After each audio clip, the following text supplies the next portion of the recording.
how old were you when you went to that dinner? 18 and a half, 19 maybe. Not though. Even less. 19. What have I been doing with my life? When I was 18, I don't know. Well, playing video games maybe. I don't know. Jesus, you were having dinner with the Pope. But that was a big challenge. That must have been so scary. That wow. Well done, Dino. Again. Wow. Is it scaring? But in the end, I know because I learned a big lesson, and I met now. I have like billionaires a customer. I have a millionaires customer. Self-made men, head of states, government, owner of banks, museum collectors, and what I learned to that meeting still is now inside me. It's always to do more what the people are expecting to you, no? So I always maintain my word. We always try our best, and there is no, let's say, we until now, and let's pray for even the future, we never make a mistake because we put so much effort in everything we do. We always check 1,000 times before the shipping a book, 1,000 times before printing, 1,000 times, and all the people were knowing how important is it. Dino, my dearest friend, the sickness brought us apart. Where have you been? You sent me some pictures from Japan and from other places. So what's up? Luckily, I'm really cared by a big team that care about everything about me and make me able to like fulfill my commitment to my meeting. So now, actually, when we met the last time, it was 2 years ago, before COVID, no? It was like before everything else, and the world was so different. It was really a world ago. Everything, you can plan things like the day after, you can travel and go to see a friend, like take a plane without it was like really a life ago, and really a mood ago, where the world was also connected, interconnected, no? And now it became, in few months, he became like bigger than it was ever been, and like you have to plan things 6 months in advance, and then the day after you can travel. And so I spent this month like fighting with the rules, regulation, new limits on traveling, but luckily we made it. It was very tough traveling, but I give an example. I went to Sweden, and to go to Sweden in the middle of the pandemic, I was the only one traveling in the airplane in the airport. I have to stop, go to Frankfurt, then Frankfurt, Copenhagen, take a car, and then car to from Denmark. In less than 30 minutes, I have to cross for don't do quarantine, then go to my appointment in the north of Sweden, and then to Sweden, go back, sleep in the airport, but there was no hotel, nothing, because you cannot go out from Schengen area. So you sleep in a really cubicle, and then go back after 2 flights to back to the office. So for the one simple meeting, I take 36 hours traveling in Europe. Jesus Christ. And this was Europe. I have teacher alone in the airport. Nobody there. Just Frankfurt, not a small airport, like plenty for me, alone in the airplanes, and alone in the car, alone in the highway. But in the end, was important, but like, see, that's my meeting. So. You really want to travel. Jeez, that must have been an important meeting. And it's funny because the last time we were together was in Frankfurt. It was in Frankfurt. It was in Frankfurt, yes. And we spent like 3 weeks there, and it was fun. And it was the Geneva Auto Show. No, sorry, that was another one. It was the Frankfurt. That was the Frankfurt Auto Show, and we had parties. We had drinks outside, going out. We had deals, commercial deals, meetings, being with people face to face. The actual show. Yeah, Take the train. Take the train, taxis. Can imagine going on you restaurants. trusting people. Exactly. You could talk to people face to face, and it really feels like a world that's another world. That's that it's like we've traveled to Mars, and now everything is different. Wow. I mean, I never guessed. It would take us so long to. To get something, to arrange something again, and it was. I mean, even for me, and I used to travel all the time as well, and I think that last time I only went to Spain twice. That's it. No more traveling. No more traveling. It's you hate each other, so it's normal. Yeah. Well. They're our brothers, but yeah, it's the brother country. Step brother. Yeah, yeah. Yeah, Dino.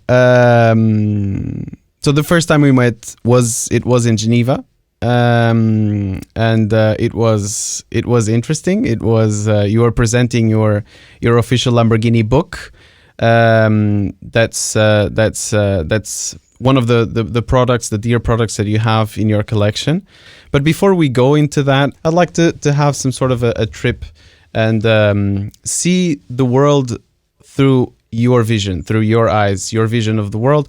So no better way to start than to actually take a look at your childhood. So where were you born? Let's start there. Yeah, really, let's say, I don't know, it don't seem from outside, but I have a really tough childhood. And I was born in Rome and in Italy, but I was, my mother was from Germany, so I have like a double blood inside me, no? Mm-hmm. I am half Italian and half German. Maybe a little more Italian than German, but... I was about to ask. From outside I look German, but inside I'm Italian, so... Italian heart. Strangely mixed. And I grew up in Rome, but immediately, let's say, I live in Rome until my 16, 17 years, and then I start immediately traveling. So it was a big change from past and forward on my history, no? Mm-hmm. So my parents were, I am from the 82, so it's almost 40 years old. So 20 years ago or 30 years ago, life was really different from now. And I'm very proud to be one of the last, let's say, analogic generation. Yeah. No? Yeah. I remember the world without a phone, without internet, without nothing. And I still remember a world where there was you're waiting a phone call in the afternoon, and you're like there's one TV, maybe two for home, and so it's like another life, really a life ago, and it's only 30 years, few years ago in the end, no? Mm-hmm, mm-hmm. Half of a generation. But at that time, so in Italy, my parents divorced when I was really a teenager, even younger, and I was one of the first of my generation to be divorced, because at the time was really few cases. It's not normal like now, no? Mm-hmm, mm-hmm. And so I was the first of my friendship with divorced parents, the first in the school, and so it was like and I went to private school, so they were really, let's say, traditional, and it was like a shock, like that it was like a divorce. And then I was even one of the youngest mm-hmm. of me in school, because I go 1 year earlier than anybody else to the school. So mm-hmm. I go to school at 5 years old, no? Mm-hmm. In Italy it's 60 normally. So I was always like an outsider of my school. But this made me, let's say, very lucky, because I to my father give me a very strict education, mm-hmm. and mm-hmm. I was forbidden in our home was forbidden to use TV at that time. No, also there was TV, and but we were allowed to see TV from 8 to 8:30. Okay. 30 p.m. So in Italy, the only things that you have, it's like a newspaper news. Yes, so the most yes. boring things that you can see at 10 years old or 5 years old. So it was like, wow, I really don't want to see nothing in TV. And so I spent my childhood like reading, and always read for a week from when I was 5 or 6, 7 years until now. I never stopped reading, and I read really a lot, like every week one book. So, and of course, different topics, different things, but this helped me a lot I was always like studying, not study, like try to understand, not how to be successful, but how to find your way. Okay, say, okay, yeah. No? And maybe at the time you were thinking, damn, my dad doesn't allow me to watch TV. I want to watch TV, but now you thank him, right? It's yeah. I shouldn't say. I still hate him because I never see cartoons stuff. I always like it's a Tiago. It's a tough life. You can imagine. There are people like, have you seen this cartoon from the 80s? No. Have you seen this movie? No. And you're like, so every day I discovered something that I was missing.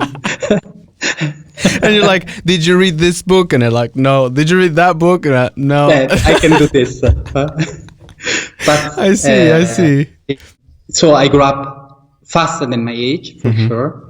I try to understand, let's say, Caesar, why he's so cool. How he can like interact so well with the people, why he was so powerful, why he was so he was so good in writing, and what was his trick behind all this, no? And what is their value, what is behind him, what he really believed, not just the people that think he believed, no? You went to private school all the way to what age? So I went to private school, but in the meantime, when I was I was always really independent, and I wanted to be things on my own way. I wanted to do the things like all was treating me as an adult, no? And so I feel myself always older than my real age, no? And so I was always acting older than my real age, and my father was. This is because my father came from another generation that the war, the poorness, all this stuff. He gave me the second shot of the strictly education. Like when I was 14 or already even younger, he was sending me to work during the summer to do jobs, to learn how to work, learn how to do some things, no? Now it's called legal work, but at the time was still you can do it. It was allowed. It's not just it's practice.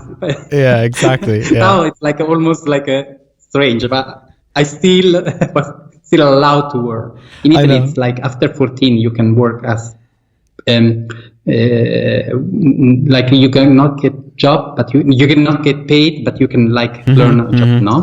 And my father was in the book business and making book, and then so he was he wanted me to understand deeply the business, and so one summer instead to go to the beach, I was a delivery guy. Another summer was work in the typography, and then other things in book binding, and then the graphic design, and also every year I was making, but not just a week. I was spending all my summer, and so from 3-4 months every year, and then I was spending all my free time to them, try to learn, and I was going there Saturday, and so it was really, and Sunday, many different shops that was open on Sunday because the publishing, the work on the weekend, so it was when it was printing newspaper and the things, it was a summer job, so I was always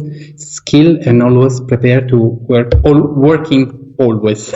Yeah, and that kind of allowed you to learn different parts of the same business, so it allowed you to learn. I'm so proud because this opened my eyes and opened my eyes how what they were doing was all wrong, because at that time, it came from like a year, like growing, and the business was super rich, super wealthy, no? But there was still, internet was still not here. There was no Amazon, but nobody know what is understanding. There was no machine, nothing that was like warring this market, no? Of course, there was like, the machine, of course, was there, but the people was still in control of like all the process, all the things, and they are able to do their own price, their own things, and they like, and keep and produce to the mass, and the mass buying for the news and for the information. So it was like a life ago. And been there, and I know now sounds judgy, but I based on this decision 20 years ago, a company, and still now I'm following this view that I set up when I was 16, 17. I saw all the limit of this market, no? Because the first problem was the coming of machine is disrupting. So I saw people like fire because it was a new computer coming, fire all the graphic because it was like Photoshop 1 at the time, that was like coming there, and you like after 6 or 7 years of manipulation you can change a letter. But it was like ages ago, no? And I saw how it impact in a new way, in a different way, how impact the future strongly. And this is not just the only business, because machine will replace humans, and this is a fact. I have to find something that where I don't need the machine, or can do my own view, my own niche. And this is it's still inside me. Find a niche where machine will never take my place, my life, no? And the life of my people, my team. And so when I was 18 years, let's say, I decided I finished my school. I was finished my school. And I decided to fund my company and my own view. And I decided I wanted to make books, but I saw all the weak part of all this was, first, the book was a way to keep the information, no? There was no way to carry the information. They invented the book as a way to developing and to preserving information to store somewhere, no? After the new era and the production of like fast production and the using of acid and all the stuff, the book as we know, so as it was 200 or 300 years ago, now it's not existing anymore, because the book that is making now, it's going to disappear in really few times, really few months, because it's not made for last. The quality that they use in the paper, it's so full of chemicals, so full of like just the sun burned everything, no? And so the problem is like all this business was producing, but not caring about the future of this product, not caring what was written inside. So it was just money, but not the soul of the book. That was the real important things. Yes. So you were 18, and by the age of 18, you were able to spot that the whole industry was going mechanical, it was going mass production, and you wanted to do something special with soul, and that would actually last and be something, a product of value that you could buy and keep it for other generations. Was that your thinking? Yes. If I don't care about the quality, I have to fight without a machine. If I stay in the middle, means you will always be, someone will always replacing you, and this is a fact. So this will be something that will be a powerful niche and a rich niche, and something that we can do it, and we humans can do it, because I came from the analogic way to do it, no? So I say, let's take off all the machine, and let's put people in front of them, people in front of above everything, tradition about everything else, putting painters instead of like printers, putting artists and craftsmanship instead like 3D printing on things, and do the things like it was in the past. I wanted to do something that it remain in a library and the owner will be proud of it, not just something that you buy in a market for $1 and because it's like broken or destroyed, it's no value at all. No. In other case, they want to buy, they will download by internet. It's normal. It's no sense to, and I do this knowing the smell, the perfume, the weight, and I'm deeply in love for books. So it's like I know how tough it will be. So yeah, it's funny because nowadays with Kindle you can just download, but you're buying the information, and with Doro collection books you're buying exclusivity. You're buying a piece of art that has been handcrafted by a lot of humans, because you have quite a lot of employees, right? So how many people work on manufacturing those? 50 people and one computer that we are doing here. So I start with one computer and one artisan 20 years ago, and now we have 50 and still one computer. Okay. Yeah, it's I'm not against culture. I'm not against against internet or against iPad or against all this. But the problem is we still don't know how to preserve the information. We are producing culture. If you take a picture with your phone, this is culture. But you and we don't know how to enable this information to be there in the next 100 years. 200 years, because now you trust company in clouds, but we don't know if these clouds will remain 200 years or go out of business. Maybe you invest all your money on Enron and then it's a company that don't exist anymore. Or like, I don't know, do you remember MySpace? Yeah. Maybe you were too young. Okay. No, MySpace was like the previous Facebook, no? Yeah. If you have MySpace, you're Figo, you're cool, you're like someone, no? And MySpace, you put a song, you put a photo, and you feel it was the first social media that still, it was like a revolution, and everybody was on MySpace, and it was like really cool design things. One day, and you put picture, photo, songs, things, your life, and one day MySpace was just out of business, and you lost part of your life. How many pictures? You have like 6 or 7 years of MySpace experience stuff there, and now we don't know where is it. And so this is culture, we have it, but it's lost or gone forever. So what I wanted to do, it's a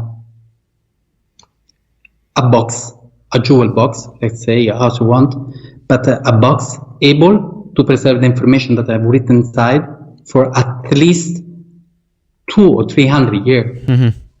And now we give you the warranty. The book that we made, we give the warranty that they last 400 years. Because we do this in the same quality and the same way as it was made 400 years ago. But we've written inside new stuff. So you match 400-year-old technology and techniques and art, really the artistical way of doing things, and you match it with current knowledge and the current environment. So you can do that match between the old way of doing things with the new knowledge that we have nowadays. Correct? Exactly, and this was the turning point of my company, because when I started to say, first we'll say, okay, let's make all books, all stuff, all things, but in good quality. But then I understand that this was not enough, because I don't want to make all books. I cannot do more books about Caesar, more book about Napoleon, because of course I love them and like them, but it's hard to say something brand new. So what I recognize, there are new heroes, there are new people to talk about it, but nobody collecting their own life and preserving them, no? So for this reason, we decide we made only brand new story. It's a rule that it's like based on our things. We don't do second stuff or a story that everybody told, and we make only brand new story just for this reason, because we want to make an art piece, but the real value, it's the story that is written inside and the knowledge that is written inside. My wish is let's say in 400 years, when 2000 years, when all here will be all destroyed, all things, and the archaeologists will come here and found here, they will find my e-reader, and it will be probably no battery, and I don't know if it will work. And then we will find my books and the Doro's books, and they will be open, and they need any charge cable, anything like reader, and they will simple works. And they will be still well done. And this is my goal. Like in the library, there will be that book. One question that keeps popping to mind is, you started your own business at the age of 18 straight away. Did you always want to be an entrepreneur? Was it a desire that you had from a young age, or was it something that you realized at the age of 17, 16 that you wanted to do? What made you start with your entrepreneurship so young? Also, be a publisher and be an entrepreneur, it's always very similar. So it's always a daily challenge and a daily mission, no? And I find myself that first I'm not doing this because it's I understand that this. Sorry if I will think, because it's really interesting question. No, I always want to follow my goal. I always want to follow my vision, and I will always want to have a purpose. And vision, no? Maybe have a purpose as well with everything you do with purpose, with meaning. Correct. And I understand that, but if the meaning is too big, you cannot pretend that ask or pray that someone else do it for you. So you have to take action and do it, no? So I was trying. My goal was creating a new niche market in the publishing industry, and to find a new way to printing and to do new things in a whole way, and make the highest quality book in the world, and they do this only on commission. So it's quite disrupting, respecting on the average business, no? And but I'm doing this because I don't do this for the money that a normal company do. I don't care about the money. Of course, it's important, but it's not the goal of this company. The goal of the company is doing well. Our values are not the revenue of the years. Our goal is, I will respect our value, I will respect our vision, I will respect what our collector asks to us. And this is what is important for us. And so I shouldn't say as an entrepreneur that we don't care about money, but it really is. So you do, but there's higher values at stake, I guess. There's stuff that you worry about a bit more and are more meaningful to you. Also, that's something I on the preparation I sent you. I said and I asked about, how do you get people that have the skills that you have gotten next to you, which, those are really skillful people, artists that work with you. And that must be part of the motivation as well, keeping that, I won't say family, but that group of people. Is it a family? Yeah. Is it really a family? How does it feel, and how do you keep them? I mean, those are really, really skillful people and artists that work with you. It's I think it's a win-win relationship, no? It's like a highway, no? There are two streets, one next to the other. One is the production, and one is like all the brand, all the things that is behind the production, because production is just part of the business, and it cannot be just that, no? So in the production, I know how to do everything from the steps, from A to Z, and I know the timing and what you need, and then the experience that you need to do these things. And when I started, I have like let's say, like it was in the past, like an artisan that it's like 80 years old, that they know everything, that does this for 70 years and know every single step I've done, and they do one single person, they can know how to make a book. Mm-hmm. And I understand that that's where it's beautiful, but also the limit of all it. No? Mm-hmm. So I divide all the procedure means 50 small steps. We have like some people that they do only let's say the color red. Some people that do always this color blue. Some people that do only a kind of paper. Some people that do, and so they work like a chain, but an artistic chain. And I take the same inspiration from the Botticelli office or Leonardo from the Verrocchio. That it was like Verrocchio was just he had Leonardo working for him. He had like 10 or 20 people that is designing, the painting, things all together, like a big family and as a team. Mm-hmm. And so this, it's a big challenge because we make books super fast because we are so skilled, so good people. At the same time, be free to do the job that you love. So an artist, painting or craftsmanship or design, bookbinding, it's really something rare, no? So if a company give you the freedom to do this at your highest possibly and the highest quality, I think it's always a challenge. And this is a big family. They help me, support me, and they follow all my mad dream, because we always designing, developing new things, and they always helping me to fulfill what will be the final version of the things. No? Yeah. So it's sort of a you all help each other. From what I see, you had the vision 20 years ago, and obviously going from one person and one computer to 50 people and one computer, that's definitely a big management challenge for sure. And for them to be able to practice, as you said, their arts and their skills at the highest possible level in the world, arguably, it's important for those books to get sold. So someone needs to find the customers, someone needs to sell them, someone needs to do the red, someone needs to do the binding, someone needs to tail the gold.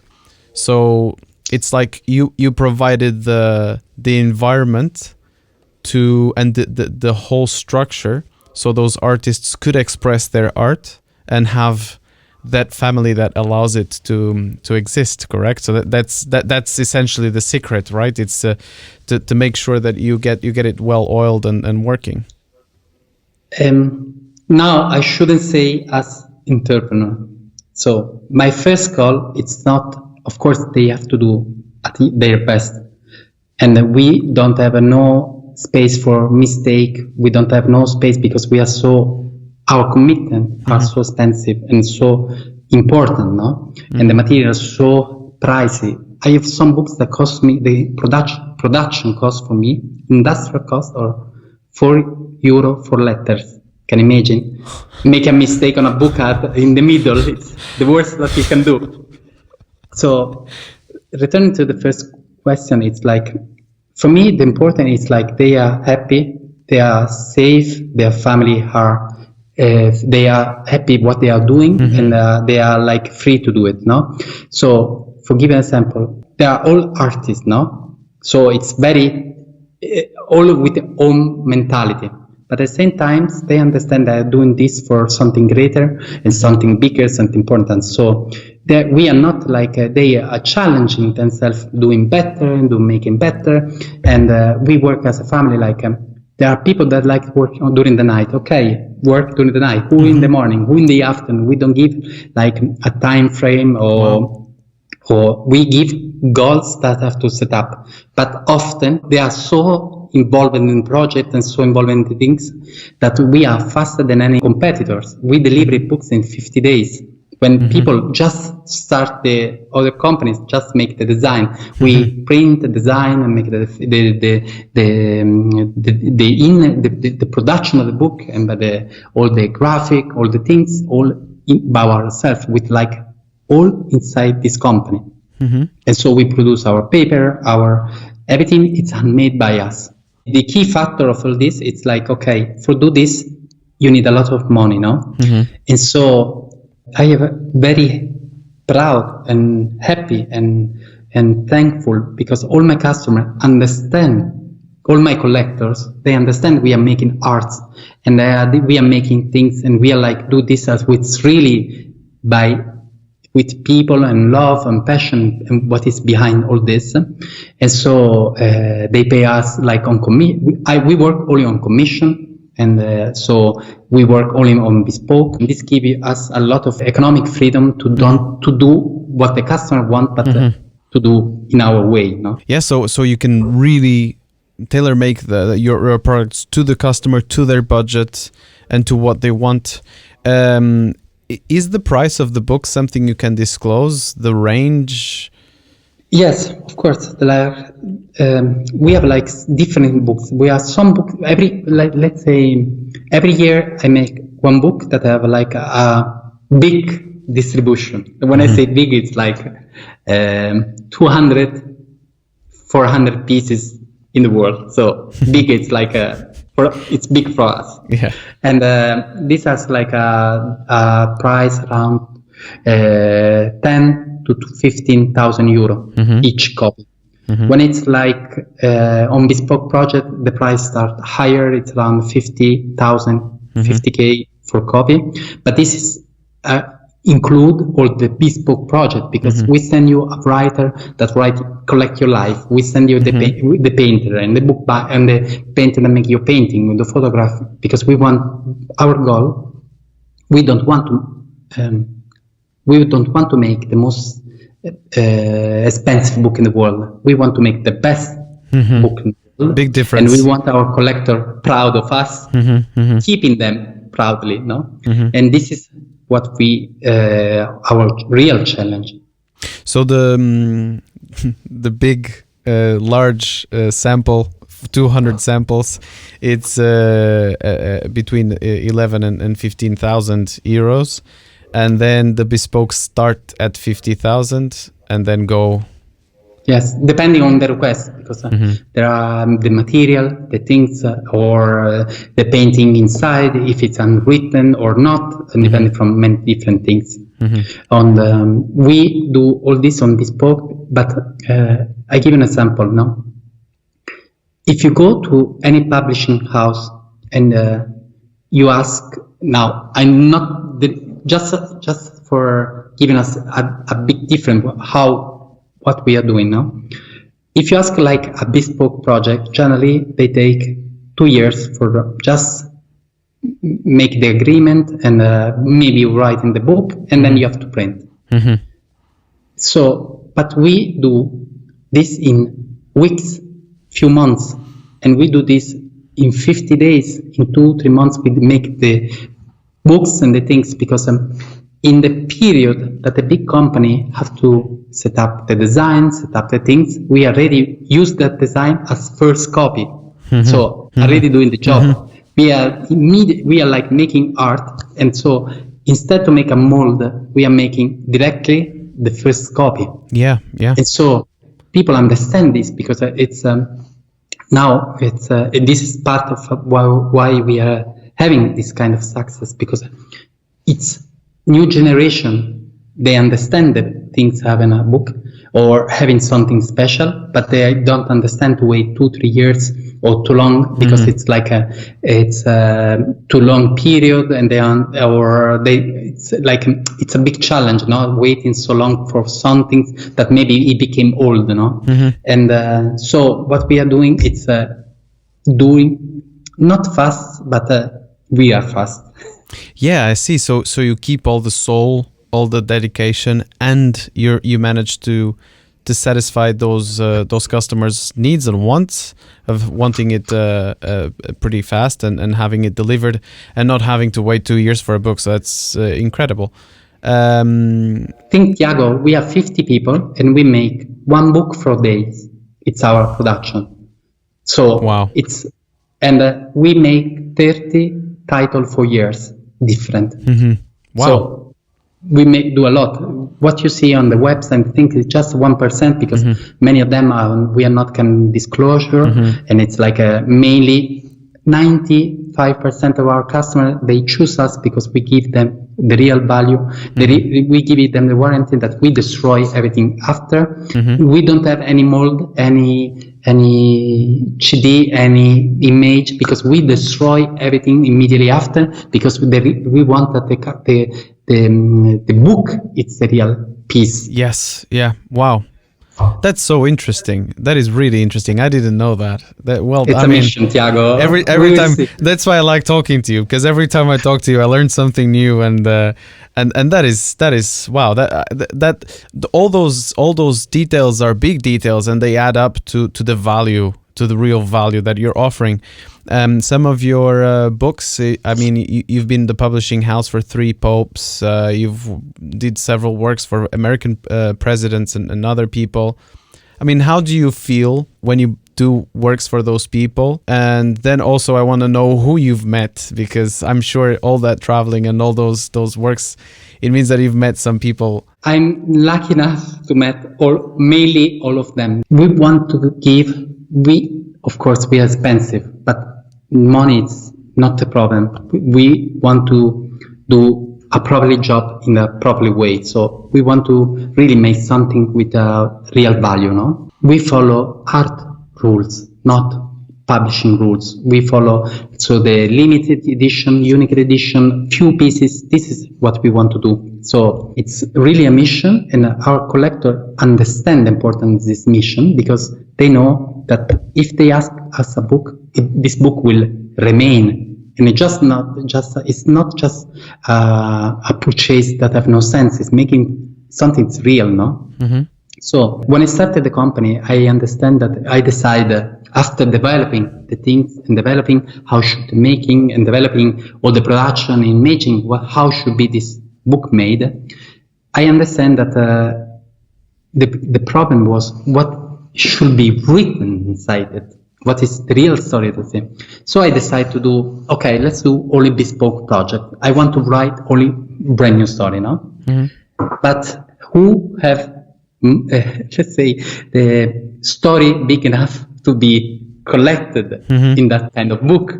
And so I came the idea, we should propose it to head of states, because they know the importance of developing a message and to keep them carry on to the next generation.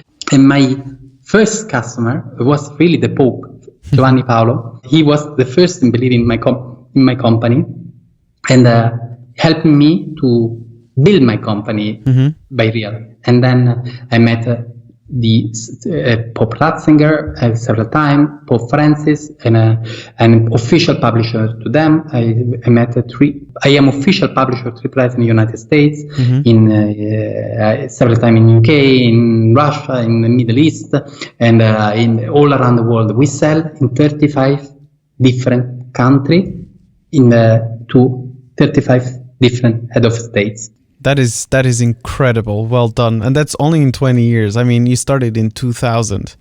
I remember the year 2000 very well. And it's not that long ago. So well done. I mean, how did you get to those people? How do you, so was it the help and that first contact with Pope John Paul II, or were there other aspects? How did you get to meet those people and to work for them? Okay, I tell you the part that I can say, because okay. You can imagine that I have what I give to my collector. It's like really It's like it's private. The privacy. Yeah. What our collector first buy from us. But about the Pope, I can tell you, and it's a very funny story because it's the first book, no? Mm-hmm. So I was making, I had the idea to make, I make the best book in the world, but this is just one, was still no production, nothing. And I said, now that I am the best publisher in the world, no, I'm joking. So I have like the best things in the world in my mind. Say who I can propose that I could be understand the potential, understand the view, and so. I'm so deeply in love in Rome and deeply in love of made in Italy and deeply love what we are doing here. And I grew up in the middle of this in this world and these things that I really love. And I think if you think to a country that always invested in culture and in art. One of these, for sure, the Vatican. If we have something about Michelangelo or Leonardo, it's because everyone wants to have the best church, the nicest room, and they invest in the best money. They think so. Even if was really many people are like accusing them to keep small the culture, it's not true, because at that time they believed that culture was painting art, no? So they was investing in what they believe in could last. And if you think now, what is the best investment that you can do? Still real estate and art, no? It's still here, but it's still it still is the best investment for 2,000 years. And so I think I was hoping to help, because the Vatican have like a huge library and a huge production of book, and I want to do restoring or make some books for them, or helping to see if my vision could work. So I was like knocking all the door, sending there was no email at the time, sending letters. Yeah. And to every monks, every cardinals, everyone that they can answer to me. I wanted to explain what's important to make a handmade book at that time. And so I had that it was like, of course, nobody was replying to me, no? And so it was like months. But one day at some point, I received a call. They say, okay, it was the Minister of Culture of the Vatican, Pupard. They say, you have a meeting, you have to come, and we have to talk with you about a project, blah, blah, blah, that we want to do. You have a meeting with the Pope, okay? So, like, what? Okay, I come. Okay, yeah. I'll give you that pleasure. I'll talk to the Pope, yes. I will come. So, I was like stressed, don't know how to do nothing, like with all the paper, all the things under my hand, well dressed, and I go to the meeting, and there was like a dinner, and the dinner was lovely, 4 people and him too. And I was like a conversation how to should make a book, should be a project, an idea that he had. I'm making a book about God as he see by his own life, a book that he was writing from 20 years. It's 10 years before. It's like a special book that he had in mind. And so he asked me, nobody was talking with me. They were all talking each other, and I was like just there sitting on the end of the table, like, okay, what I'm doing here? Like, so, and after a bit, they tell me, okay, explain your project. And we were telling what we want to do, and why it was so important to make a handmade book, and why we want to make a book that was able to last 400 years, and why we want to make something about society, ancient and modern, and to do something what has never been done before, and to try to do this, why I wanted to try to this to them. And I have to admit, they believe that they understand this message, the power of this message, and they give us, when we were at the meeting, they give us an, let's say, opportunity. No? Say, you can project the book. You can do a project of this on your own. If the books, I like the book, we're going to buy it. If we don't like it, you have to destroy, and everything can go out from this room. What you do, and of course I say, yes, I do it.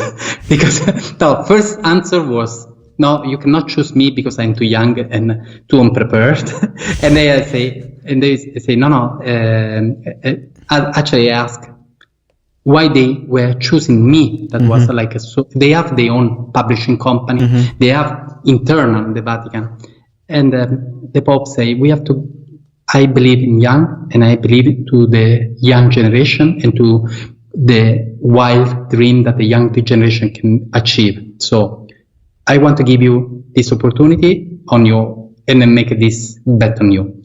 Of course, I go out from there. It was like a meeting a Pope. It was like a shock, and I worked day and night to maintain the promise that I make to them, we work, me and the people, we work day and night to make something that was like unique and far from the desire from the Pope.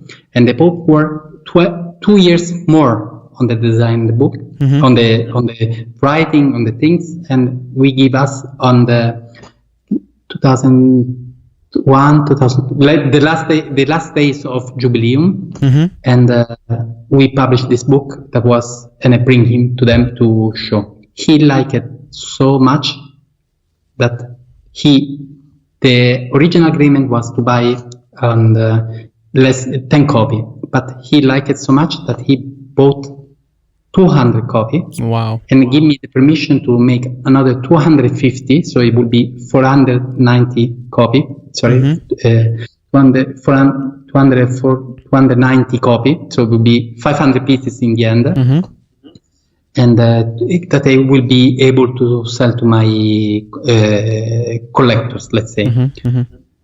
And from these things, everything starts, because the Vatican used this as institutional gift from the Vatican, and this book go to hands, and everybody saw it, and many others. So I want the same thing, I'd like to do it, and so from these things, all my company starts, and I start to be always so different, because I bet every day, I bet a lot, I challenge a lot, but I do this knowing what we are doing, knowing what we are doing, no? This was the first time that was like betting really on everything. Yeah. I mean, how old were you when you went to that dinner? 18 and a half, 19 maybe, not though, even less, 19. What have I been doing with my life? When I was 18, I don't know. Well, playing video games, maybe. I don't know. Jesus, you were having dinner with the Pope. But that was a big challenge. That must have been so scary. Wow. Well done, Dino. Again, wow. Is it scaring? But in the end, I know, because I learned a big lesson, and I met now. I have billionaires a customer. I have millionaires a customer. Self-made men, head of states, government, owner of banks, museum collectors, and what I learned to that meeting, and still is now inside me. It's always to do more what the people are expecting to you, no? So I always maintain my word. We always try our best, and there is no, let's say, until now, and let's pray for even the future, we never make a mistake, because we put so much effort in everything we do. We always check 1,000 times before the shipping a book, 1,000 times before printing, 1,000 times, and all the people were knowing how important is it. And you also try to over-deliver, right? So you promise something and you deliver what you promised and more. This is one of the tricks. Yeah. We always, we are people that buy, let's say, Lamborghini, the book about Lamborghini. It's a first edition, never done. It's the first official book made about Lamborghini history. And it's totally handmade. It's made with forged carbon. That is the first time in the history was used the kind of material for a book, and it was all developing by us, because what we do, old way, but modern things. We don't want to do all the things on. We want to use new material, new stuff, new design, and every year, every day, we're developing really new material, new stuff, new project that we cannot share, but many of them are challenging, like revolutionary of our business, and we do this for 1 people or 10 people. It's not important. The important is that I never go without this company value, without my value, without my souls. No? And you keep that legacy. You wanted to protect that legacy, that the book will last for 400, 500 years. That is what you also want. And it's funny you talk about that, because that's how we met. I was in Geneva when you presented your book, And that remember, it was a long time. That was 2 lifetimes ago. And it was a lot of fun. And talk to me about that experience. How was it working with a company like Lamborghini and jointly doing this process with them? And how's it been so far? And since then, because then we met again in Frankfurt, maybe five months after. But since then, I haven't heard from you. So what's been happening? First, I started to be head of state's publisher. How they build the things, how they build the heritage, how they build all what they've done. No? We already do this for many museum, many art collector, and because we make bespoke projects, so it's part of this is very important. No? So we decide to do focus on companies, because there are so many interesting companies that are never developing, never collect their own story, that it's simple, amazing. Lamborghini, it's one of the oldest car company and the wealthiest, the best company in the world. But they never collected their own life, because there was always too focused in the production. Yeah, the focus. And not to preserving their own heritage, but this goes really fast. So we came up to make a partnership. And of course, it was not easy, because it was their first book. They wanted to do something special. And when they asked us to accept this challenge, we have to be the best in what we do. Unique and put our heritage. I can warranty you that our are the best book in the world, because they are made without machine and made 100% by hand, using the same color, the same things of 400 years ago, but in a modern style. And so Lamborghini, that is an old and young company too, they say, okay, let's try to do some things in a modern way, or you make something unique, or you are not the right choice for us, because they was see me as a old company, too old for them. The Lamborghini book came out, it was like we wanted to show something different with a never used material, unique, and it was like in Ginevra, it was the starting of this challenging, the winning of this challenging, because we presented this book that was made only in 250 pieces, and now it's already a success, because it's almost sold out. So it's really fast, even with the pandemic and the things, because people understand that it's art behind this, and it's like a value. It's something that it's like increase their own value, and that it's something special. Nice, really nice. I was meters away from you then. I remember. Maybe I'll pass some images of your YouTube so people can see what we're talking about. Yeah, that's very true. The company I work with, we work with Lamborghini too, and we know how much they are constantly looking for that exclusivity to offer value to their customers, and definitely your books are a good mirror of Europe's heritage and culture, for sure. And also, I cannot avoid asking this. I mean, I saw online, I haven't had the pleasure of going there, but the place where you are and the villa you have, it is gorgeous. What was the reasoning behind acquiring it, and what do you have to say about that? Let's say I love Rome, and I think you can feel it, you can see it's deeply in our book and our things. We want to bring Roman culture everywhere. I want to transmit its beauty to our collector in a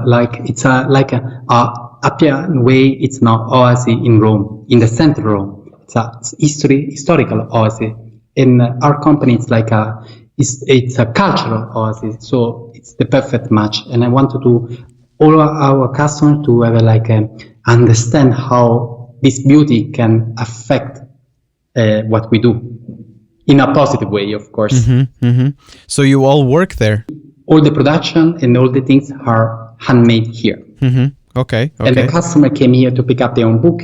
They come here to pick up their own, to see our showroom and to see how to make their own. It's like a sartorial job. It's like making a dress. The same things, no? So they come here asking for their own color, asking for their own nation, their own history, and collecting to us. And so it's part of this design project that we do here. And part of the environment, right? It's part of the look, the soul, I guess, of the project. And future plans for Doro Collection. I cannot tell you so much, but in October you will read about us on the newspaper, and we are projecting from 5 years. We are working to a completely new things, and something that was never been done until now. Something that is so unique that we are going in collaboration with the MoMA Museum. Something that would be stunning and totally different from what we are doing. But we are not just doing this project. We are doing 30 different things, 30 titles every year, different. We go from what is our goal? It's to really fulfill our collector desire. And this is what we wish, no? On the depends of material things or people that are writing together. This is our challenge. And personally, do you have other ambitions, other goals? Are you solely focused on Doro Collection? Do you have other passions? Be constantly stimulated by people that I meet. People, I'm always my brain is always working, and being an entrepreneur, it's always a mind full of idea that you want to developing things. So I'm business. I had and I founded many different companies that are still working together, and they are like all different area, but all the same value that is behind Doro. So it's always a niche market.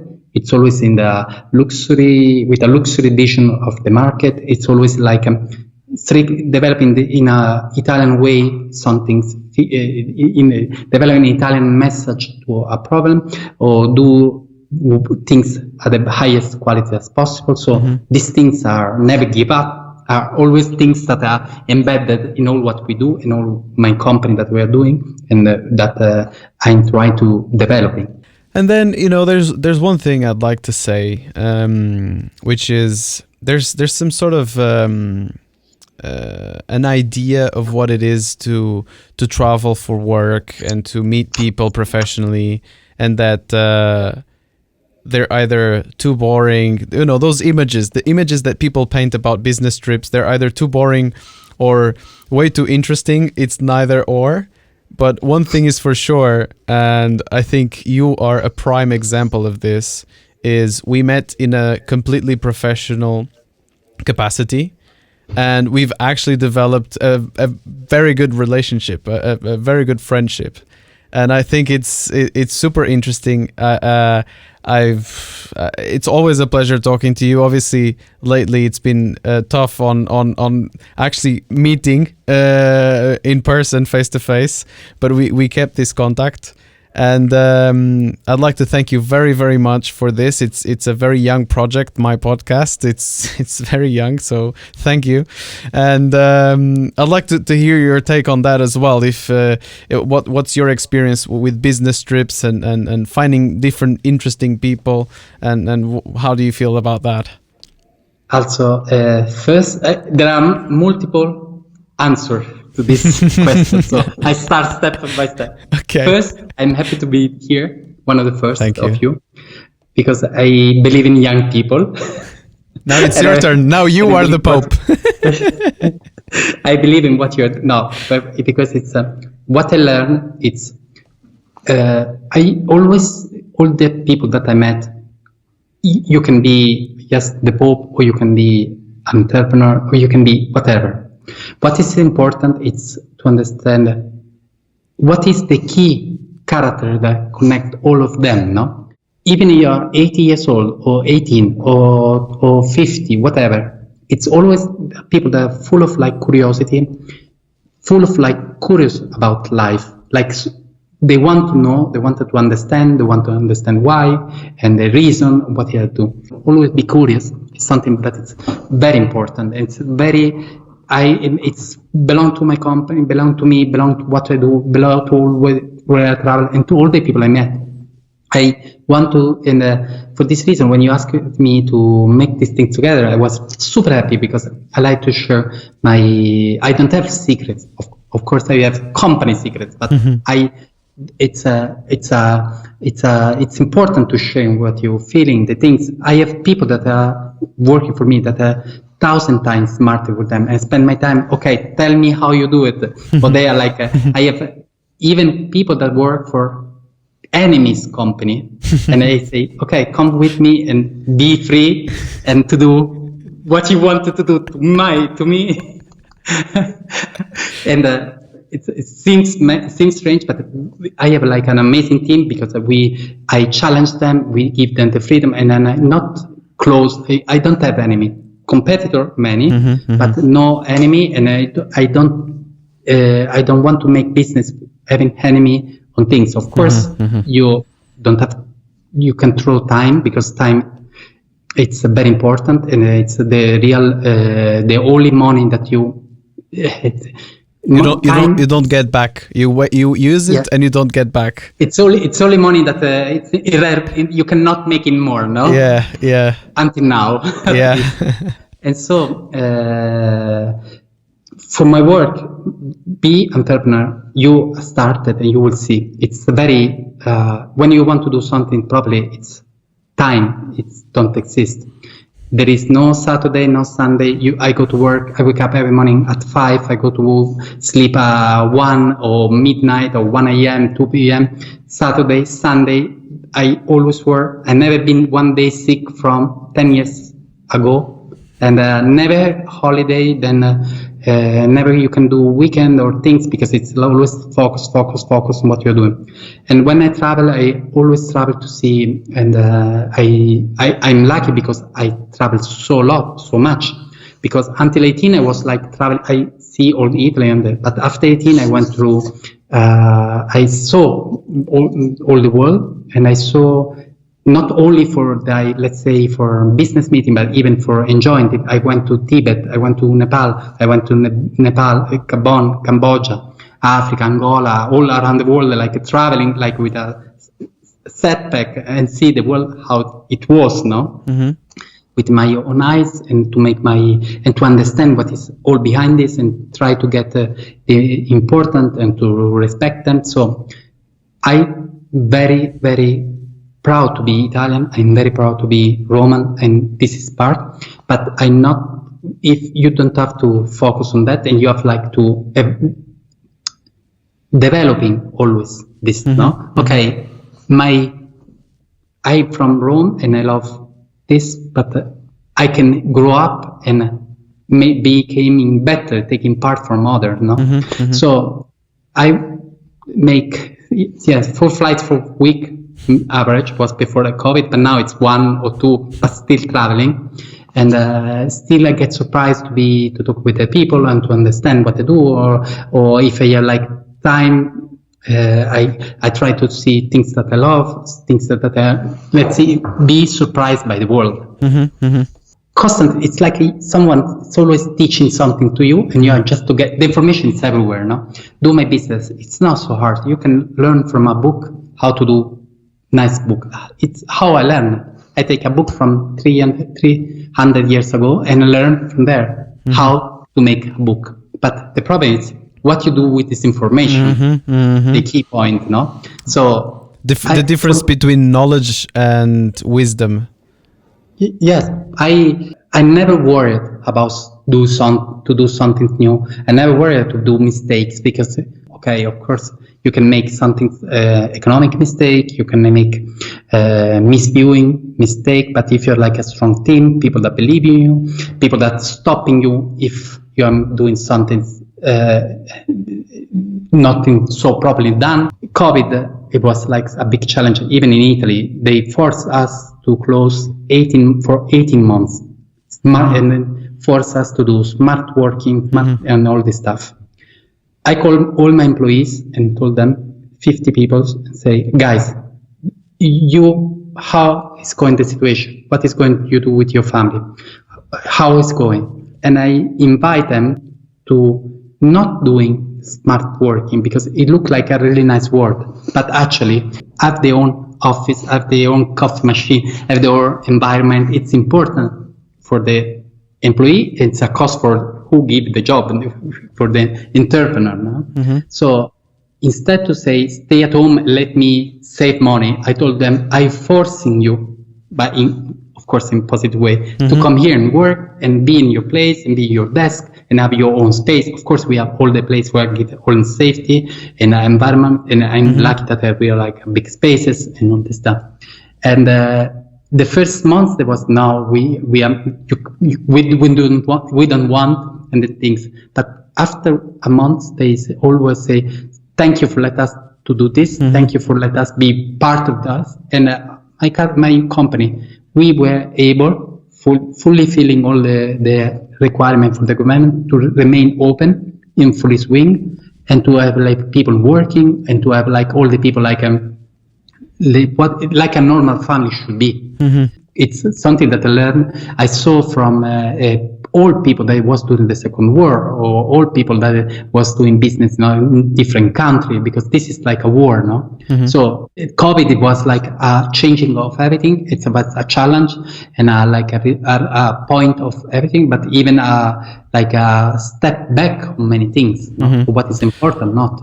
Yeah, and also you were talking about you discovering why people do stuff, and that purpose that people feel they can work, they can have their own meaning. My favorite sentence, my favorite quote is from Nietzsche, the philosopher, and he says something in the lines of, "He who has a why can bear almost any how."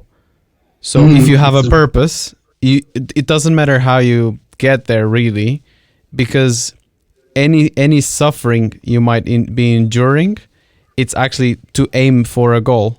So I guess that's going through this and surviving this whole new world, new order sort of thing. I think it will actually make us stronger, because we went through it and we went for our purpose. I think there will be a positive era coming from now, mm-hmm. where people, they say, I want to maybe spend less in quantity but more in quality. I want more durable things. I want a phone that lasts maybe 6 months more, and so on. Mm-hmm. All what it should be, no? And value life more, value being outside, and value freedom and stuff. Let's see, it's a challenge. It's a challenge. It's been a pleasure, as always. It's the third time I'm saying this, but it really is. We had fun, great times in the past, and I hope we do it again.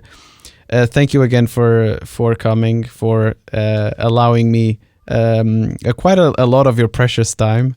And your story has definitely been very interesting. And although we have spoken so much in the past, I didn't know as much as I know now about your story, and it's super interesting. Thank you very much.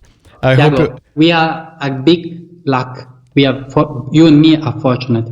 We are young, so we have time to make our own world and to set up step by step our promise and to make them real. So if we were older, this will be harder, but we have time on our behalf, so we can still do something unique as you are doing, as we are doing, and as I hope the world will do it.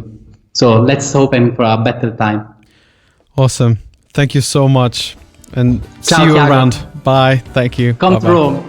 I will for sure. You have to come to Portugal too. I'm looking forward. Good. Thank you. Ciao, Thiago. Ciao.